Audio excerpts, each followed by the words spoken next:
มื่อนี้ก็สิได้มาสืบต่อเนาะเห็ดตัวนี้มันเนาะเห็ดสันหมวกตัวนี้มันสีอยู่สีเนาะนี่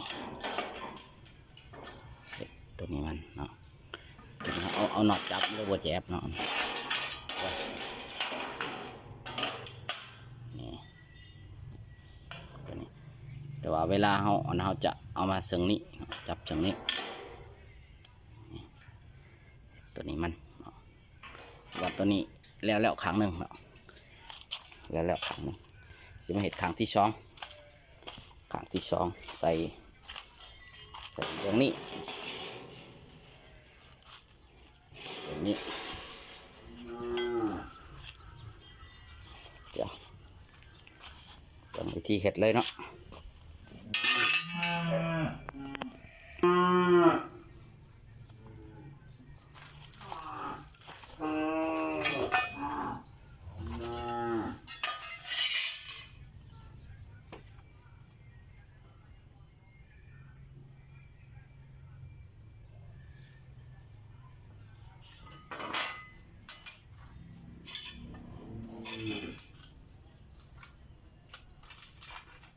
จะขีดล่องก่อนเนาะขีดล่องพับตัวนี้ก่อน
ตกละเอาซากินดอกนี้ไปก่อน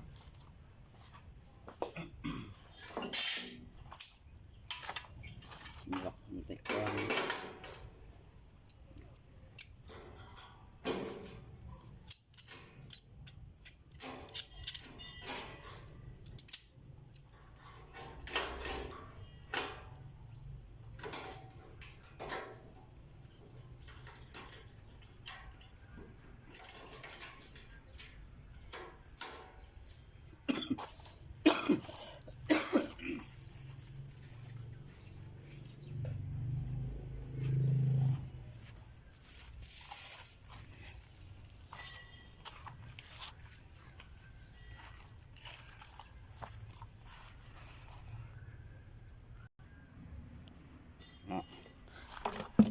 แล้วเบิด2ครั้งแล้ว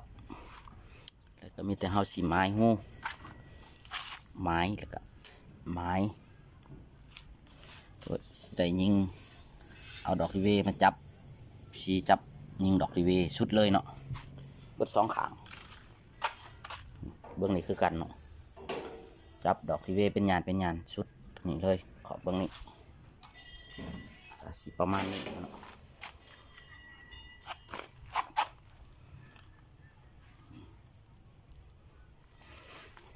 แล้วเราก็สิมาใส่เอาเล็กมาใส่ดูกลางอีกนะ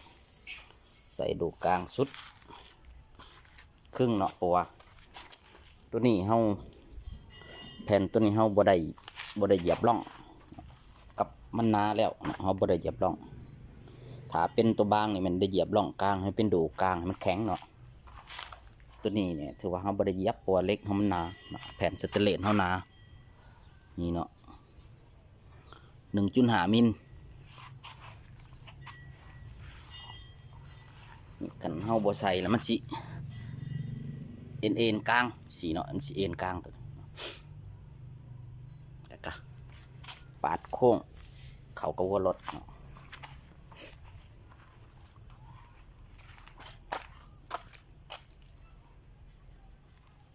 หมอกแก๊ป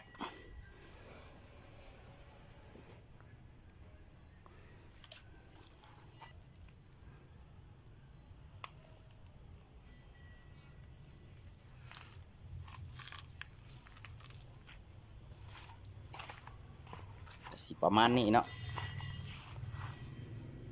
ประมาณนี้แล้วก็ยังสิจับดีเวแล้วก็ใส่ดูกลาง